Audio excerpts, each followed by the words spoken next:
Good afternoon. I'll call this meeting to order. This is the meeting of the Health, Environment, and Community Engagement Committee. I'm chair of the committee, Dan Gordon. Today I'm joined by council members Glidden, Johnson, and Fry, and we'll probably be joined by council members Cano and Bender shortly. There's 4 items on our agenda today. 2 of them are consent items, and 2 are discussion items. I'll read through the consent items, and if any committee member wants to pull something off for discussion or questions, feel free to do so. The first item is a Public Health Advisory Committee appointment, approving the appointment of Dr. Paul Pentel, Ward 7, to the Public Health Advisory Committee for a 2-year term beginning January 1, 2017 and ending December 31st, 2018. The second item is accepting a grant from the American Society for the Prevention of Cruelty to Animals to the Minneapolis Animal Care and Control Department for Staff Training. This is a grant in the amount of $5,000. Any questions or comments on those items? Seeing none then.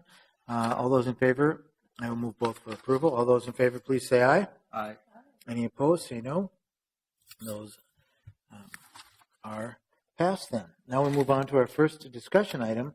This is receiving the annual report from the Neighborhood and Community Engagement Commission. And Mr. Rubidor is going to introduce it, and then I think we'll hear from commissioners. Welcome. Chair Gordon and committee members, good afternoon, and thank you for the introduction. Today I'm going to be introducing David Zaffron, who is the chair of the Neighborhood and Community Engagement Commission, who's going to go through the annual report for the committee. He is also joined by several other commissioners that I believe will be adding a few words, but I did want to take a couple of minutes at the very beginning just to kick off the report. The Neighborhood and Community Engagement Commission is a 60-member resident-based advisory commission that supports the City Council and the Neighborhood and Community Relations Department with the city's engagement work. It has 8 representatives that are elected by the 70 Cities Neighborhood Organization, 5 that are appointed by the City Council, 2 by the Mayor, and 1 by the Park Board. As I mentioned, Commissioner Zaffron will go through the details of the report itself, but I did want to just make a note at the very beginning that this is a very dedicated group of volunteers with our city. The Commission has never had a problem reaching quorum.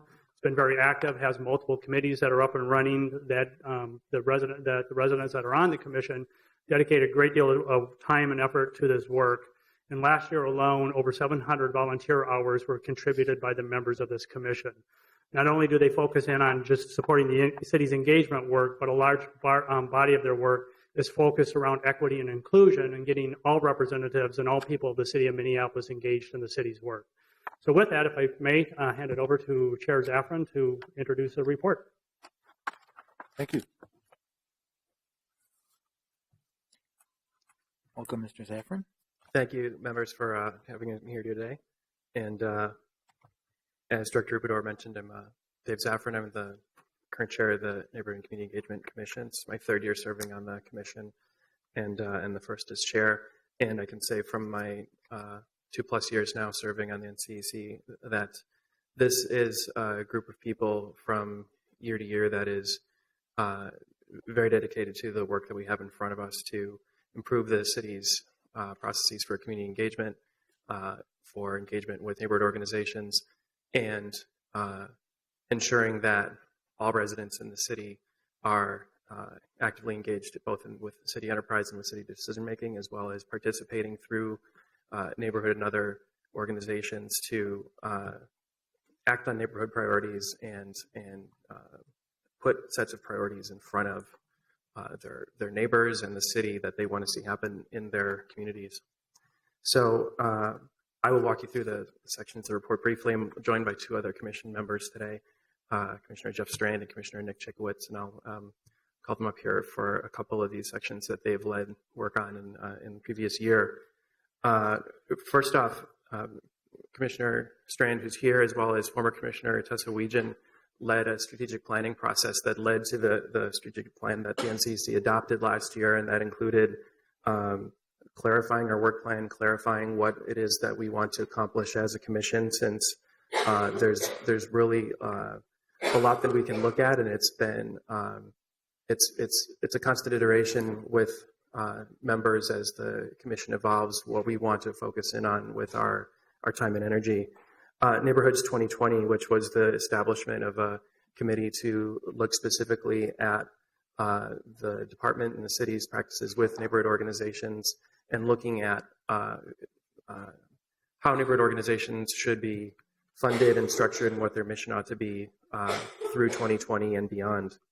The Blueprint for Equitable Engagement, which I'll speak to more in a second, and also a process by which the NCEC can adopt policy recommendations to the City Council and to the Mayor when appropriate. And so we've come to a conclusion through an ad hoc committee on how we want to do that when it's called for. The Blueprint for Equitable Engagement, as you are probably familiar, is something that the department worked on for a very long time, and included several community forums, one of which I attended in my first couple of months on the commission a couple of years ago, to address how the city wants to engage with residents through neighborhood organizations, boards and commissions, and other organizations. And the NCC had several opportunities to offer our insight and feedback and advice on how to shape that document, and did quite a lot of work with it. And Director Rubidor could speak in more detail to how the implementation of that blueprint has gone with the NCR department. Last year, we also looked at the guidelines for the community participation program for the next 3-year funding cycle.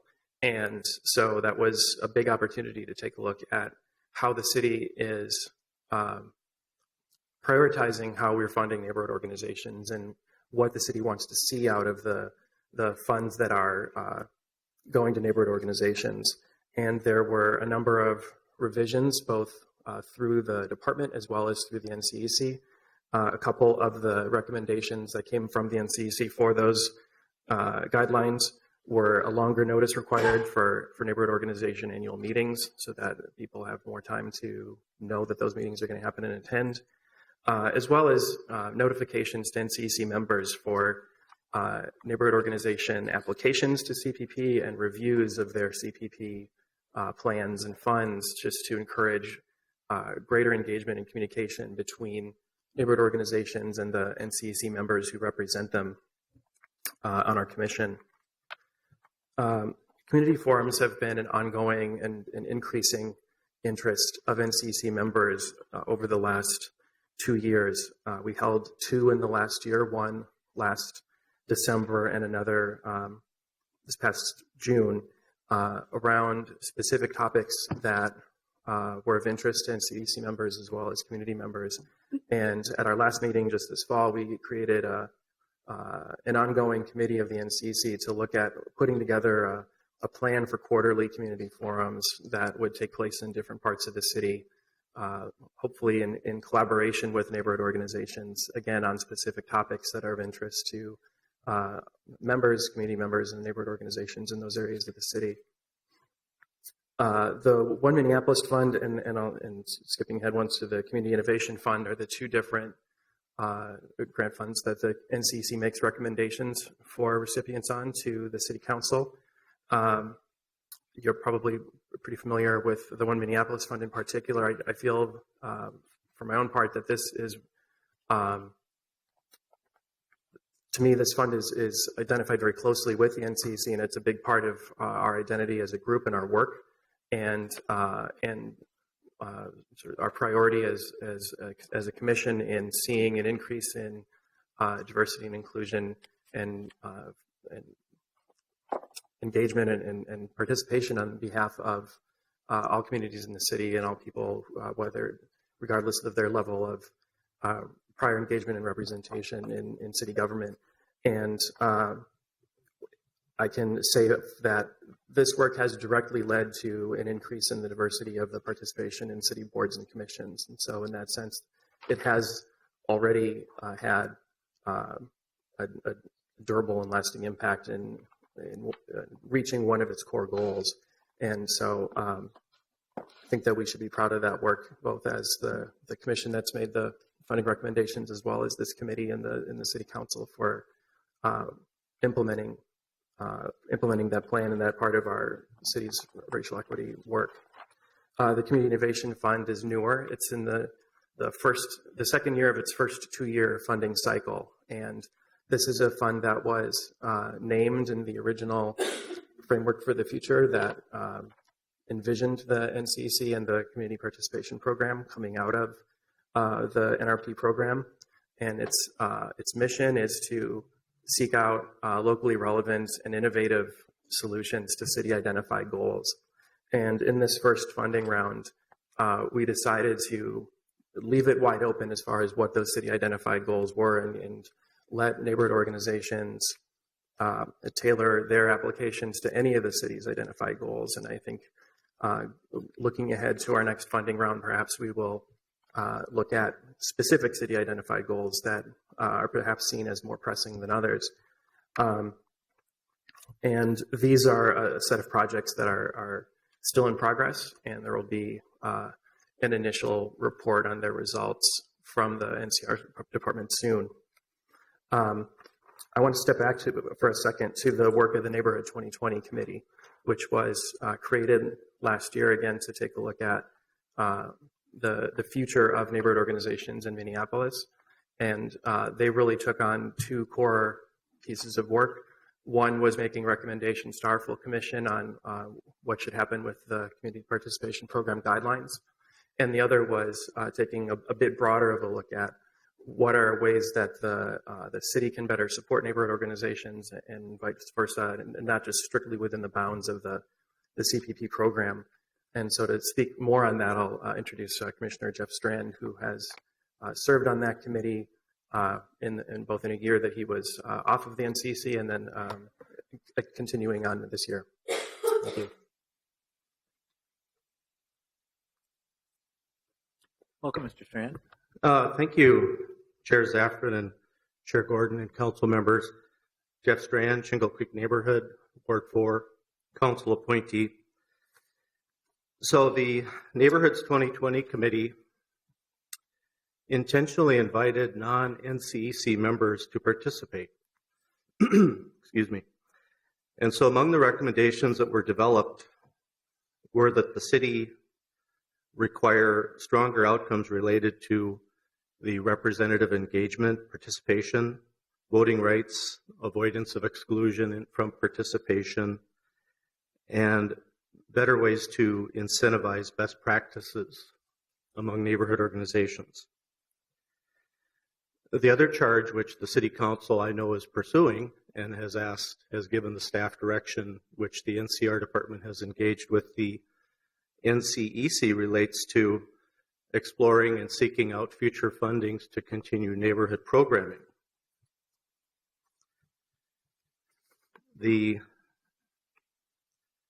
Another recommendation was that there be an annual satisfaction survey for both cultural organizations as well as neighborhood organizations on what trainings and resources and support can be provided to those entities by the city in order for those groups and us as resident volunteers to do our work more effectively and better to mutually help reach these city goals and objectives. And in responding to the survey, which really is in keeping with the council adopted IAP2 principles of community engagement, that after such a survey is conducted, the city would evaluate that survey and would respond by increasing the use of those qualified providers that have been identified as most successful by the neighborhood and cultural organizations. So that is fully in keeping with the feedback loop from the IAP2 principles that the council adopted. The committee also asked that the city ensure that neighborhood support staff be fully trained and qualified to fully assist neighborhood organizations in recommending and connecting neighborhoods and cultural organizations with best practices and resources. And I believe the director has taken steps to achieve that recommendation. And I can't cover all of these in the short time today, of course, but I think another important recommendation was that the neighborhood system has to meet the needs of organizations of varying size, capacity, and context. For example, addressing the work of neighborhood and cultural organizations in areas of concentrated poverty or areas of housing decline versus our more affluent neighborhoods in the city. The last point that I'd like to make is, of course, you have the community participation program guidelines. That was a big piece of work product that the committee delivered to the commission, which in turn delivered to the department and the council. The other piece is our Neighborhoods 2020 work plan that I know the committee reviewed a couple of weeks ago. And I regret that I was returning from a meeting in Rochester and unable to attend that meeting with Marcus Mills, co-chair of the Neighborhoods 2020 committee. But I will let you know that the committee did approve that draft work plan, and we'll be referring it to the NCEC November meeting in turn to formally review and approve it. So I thank you, council members, for the opportunity to serve again. Thank you very much. Thank you. The other commissioner I want to introduce to speak to our participation as a commission in the Community Connections Conference is Commissioner Nick Chiclets, who took part in the planning committee for that conference this past year. Okay. Welcome. Good to see you again. Thank you, Chair Gordon and City Council members. The Community Connections Conference, I should lean back. Community Connections Conference is one of the most important tools that I learned about when I originally started on NCEC. And so I'm an elected commissioner from District 5, and I live in the Bryn Mawr neighborhood in Ward 7. Last year's Community Connection Conference had over 600 attendees from neighborhoods and cultural organizations. One of the things that I learned early on is that NCR as a department really wanted more participation from NCEC at this event and NCEC commissioners. And so we had over 12 commissioners who were involved in the actual conference. We did a learning lab where individuals could come in and learn about the NCEC, they could learn about NCR. And so overall, we felt like the participation really increased. This year, we're looking for even more participation. We'd like to have all 16 commissioners there really spreading the word about NCEC because we want more people to get involved with NCEC as well. And so NCEC kind of from a selfish perspective wants individuals to know about us because if people know about what NCEC is doing, we can really be a better voice for the community. So last year was seen as a very big success for NCR and NCEC. As we move forward, we're starting the planning process and really reaching out to neighborhoods, reaching out to other cultural communities. We'd love to have another 100 or so people at this year's event. But last year, we felt as though we really got the word out, and we're hoping to really revamp and work with NCR and Director Rubador to find different ways this year to reach out to the community so that there's more participation. And so overall, last year was a success, but we hope this year is an even bigger success. Thank you. Thank you very much. I think we might have a question on the Community Connections Conference. I'm not sure. Councilmember Bender? Sure. Thank you, Mr. Chair. I did have a question about the conference and also just maybe how it fits in more broadly with NCEC's work around kind of engaging with folks who may not know about NCEC or particularly who may not be involved in their neighborhood board. And I wondered, there's a pretty big time commitment and I know people can come and go. So I think it's super valuable for those who have the time to really drill in. But I wondered if you've discussed ways that you could use that kind of model, but do smaller things that might be at different times or shorter that would kind of build on that. Anyway, it just occurred to me, so I wanted to ask. No, definitely. Back to a little bit of what Chair Zaffron talked about. That's what some of the kind of community forums that we're hoping can kind of become, where they're not only about a specific topic, but they're also about learning about the NCEC. In our community forum in December, there were a lot of people. I think we had 40 to 50 individuals who attended that. And a consistent question was, who are you? We don't know who you are because some of our members are really involved in their local community and some of them are involved more enterprise-wise with the city. And so what we're talking about with community connections is how can, if we have 100% participation, how can that lead to more people understanding that there are other opportunities with NCEC. So there's different task force, there's other committees, and there's opportunities for individuals to really get involved on that, maybe 4-month process, so they don't have to be on the commission to actually play a role. One of the other things that we're really stressing this year is finding a way to kind of redefine what does it mean to be a commissioner. So how are you getting out into the community as an NCEC commissioner, whether you're elected or appointed, to really spread the word and get more people involved and really learn what their perspective is?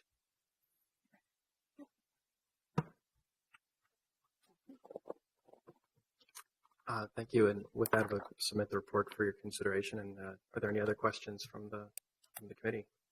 I have a couple questions, and maybe we'll have a few more. I was curious about the December forum that was held. Was there any follow-up about that? Was some of the information that you gathered? I attended that forum. That was at a very, I think it was a useful forum. That was a very challenging time in the city. People might remember back to last December. And there was a lot of discussion about relationship between city government generally, but also the police and the community.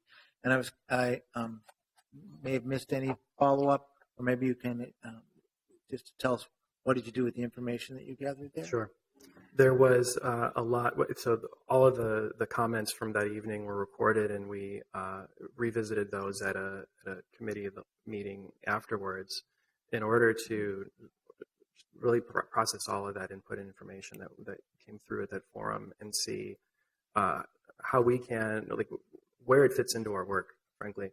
And I think a lot of it fits into the work that we do in making recommendations on how city departments engage with residents around the city. And so that's where, that's the committee to which a lot of that work was assigned, and how we've chosen to look at what our recommendations would be coming out of that. I also know that the department, for having been there to take part and facilitate the forum and record all the information, has continued to work across the city, in both geographically, but then also in various cultural communities and different specific communities of interest, to increase engagement and facilitate engagement with city enterprise, different city departments, and I believe Director Rudor has a little bit further comment on that. Okay. Thank you.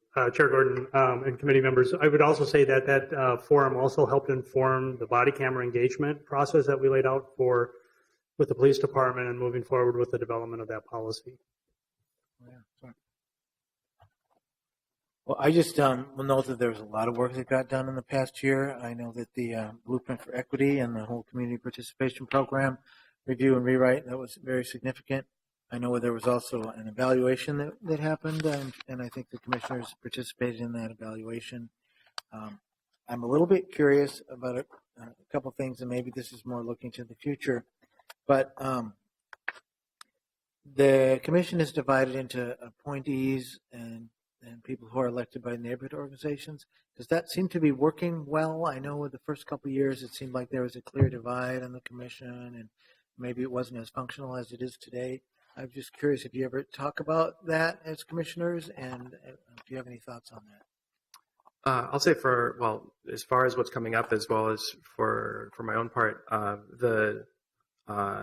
actually our next committee, the whole meeting next week, is going to be looking at one of the recommendations that came out of the neighborhood audit report from this last year, which is about the whether or not the NCEC and the NRP Policy Board ought to be one body instead of two. And so I think that that's going to be a big opportunity to discuss that very question, as far as representation and from where and from whom between appointees and representatives from neighborhoods, since that's a big factor in that question. And so I don't, in my experience, that's not something that's explicitly named, and I don't see a big difference in how different commissioners engage with the commission or participate in the commission, or participate in their neighborhoods, for that matter. But I can't speak to the commission as a whole. I think that there's a high level of attendance and participation and engagement on behalf of everybody, both appointees and elected. and it's something that we'll be discussing more soon. Do you think the neighborhood representatives go back to their neighborhood organizations, and is there a way for them to communicate and get input? And I know it says they're representatives from those districts, and I'm curious about how well that's working. I think that's something that Commissioner Chiclets just spoke to a little bit, as far as what is the level of expectation for individual commissioners, whether they are appointed or elected, and for the elected representatives, what is the expectation as far as two-way communication with neighborhood organizations? Without putting words in Commissioner Strand's mouth, I know I've heard him say previously that as a commissioner who has represented an elected district of neighborhoods, that it is a challenge to communicate regularly with every single neighborhood organization in one of the districts on a regular basis, just given the number of neighborhood organizations that there are. And I think that it is probably fairly varied across different districts around the city. And I'll just say again, for my own part, having witnessed the elections this year for the elected commissioners, there was a very high level of engagement in most of those elections, both from electors from neighborhood organizations as well as from multiple candidates in a number of those seats. And to me, that's a sign that there's a high level of engagement on the part of neighborhood organizations with the work of the NCC or an awareness, as well as an interest on the part of people who applied for the commission from those districts to have a relationship with their neighborhood organizations. Excellent. I did have a thought once that maybe we should have those elections at the Community Connections Conference, or see how we can maybe create some more synergy there, so that's more things to discuss. And I know there's lots of work we have ahead of us. I don't have any other questions. I don't see any other questions or comments here, but thank you so much for the hard work that you do, and it's all voluntary, and we really appreciate it and appreciate this outstanding report. Thank you, Chair Gordon. With that, I'll move to receive and file the Commission annual report. Any discussion on that? Seeing none, all those in favor say aye. Aye. Any opposed say no.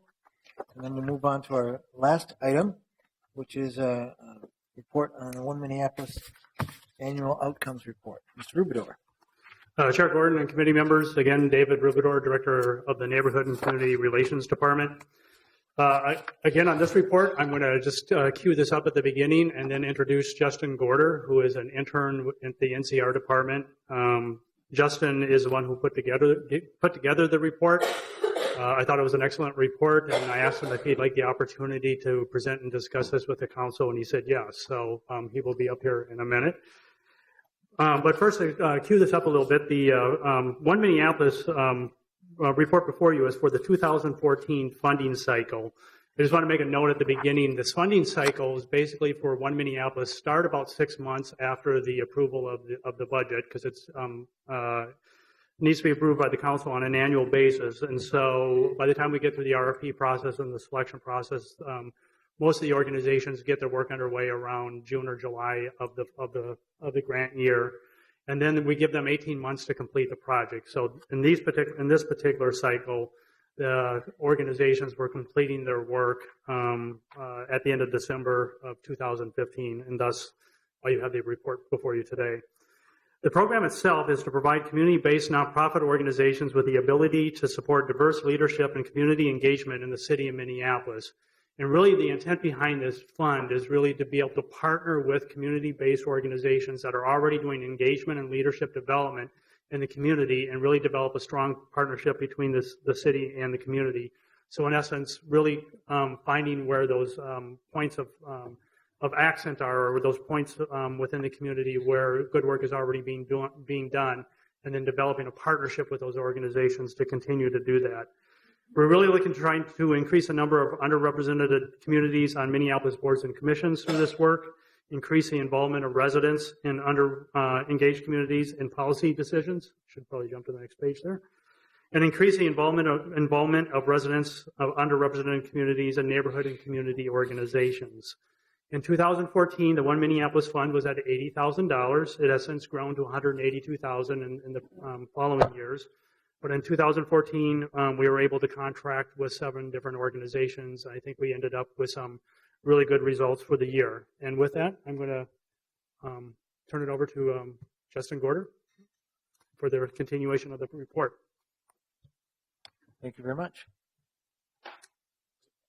Thank you, Director Rubidor. We might have a quick question for Mr. Rubidor from Councilmember Fry. Sorry, before we kick it off here. So, Mr. Rubidor, this is just for the year of 2014 when the funds were actually used. So anything in 2015 hasn't been registered yet. Is that right, or we haven't gotten the reports back? Chair Gordon and Councilmember Fry, yes, the 2015 cycle would have started in July of 2015, and it actually goes to the end of this year. Right. And then there's a 2016 cycle that just started. Okay. So there's 2 cycles right now that grantees are continuing to do the work. So at the end of next month, the 2015 cycle will end, and a report will be coming out after that for the 2015 cycle. Okay, so this is just from the cycle starting in July of 2014, ending in July of 2015. That is, Chair Gordon and Councilmember, that is correct. Okay. Yes, Councilmember Glidden. So, thank you. I just wanted to know, so you talked about one of the goals being to assist in helping bring new applicants to the city's many boards and commissions. Is that something that was articulated as a goal in the RFP in general? Because as I'm looking through the summaries, I think I only see one of the projects that collected data, or at least collected data in a way that was shared in this report on that question. Chair Gordon and Council Vice President Glidden, the actual in the RFP process is around building leadership and engagement within cultural communities, and that's the defined goal. The internal goals that we do within the department is to make sure that when people are being engaged and they're actually developing leadership, is that we're being intentional about supporting those connections. In this particular cycle, Lake Street Council actually had a very specific program about training people to be on boards and commissions, and so their outcomes were directly related to that.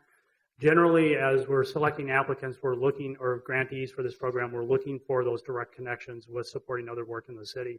But in the RFP, it's more general about leadership development and engagement, and leaving it up to organizations to submit ideas around how to do that. Councilmember Fry also has another question. I guess this is part of my concern, is that clearly Lake Street Council did a good job. It says they recruited and prepared 14 individuals who submitted 13 applications, ultimately resulting in 7 applicants. That's like an objective positive result.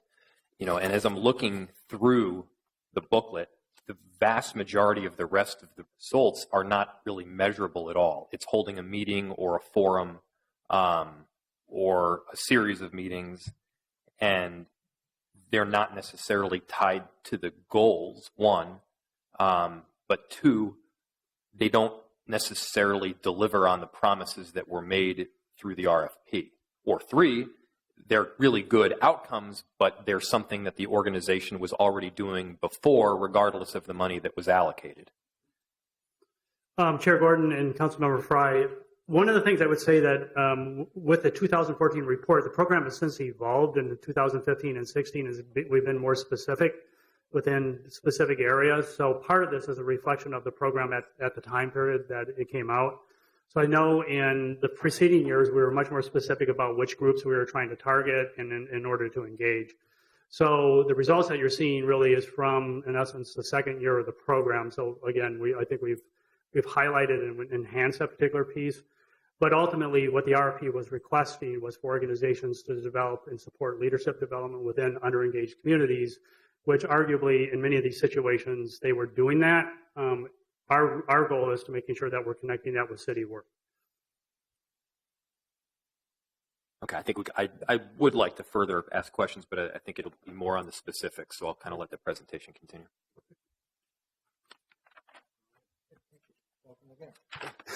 Good afternoon, Chair Gordon, council members. My name is Justin Gorder. I'm an intern with the Neighborhood and Community Relations Department.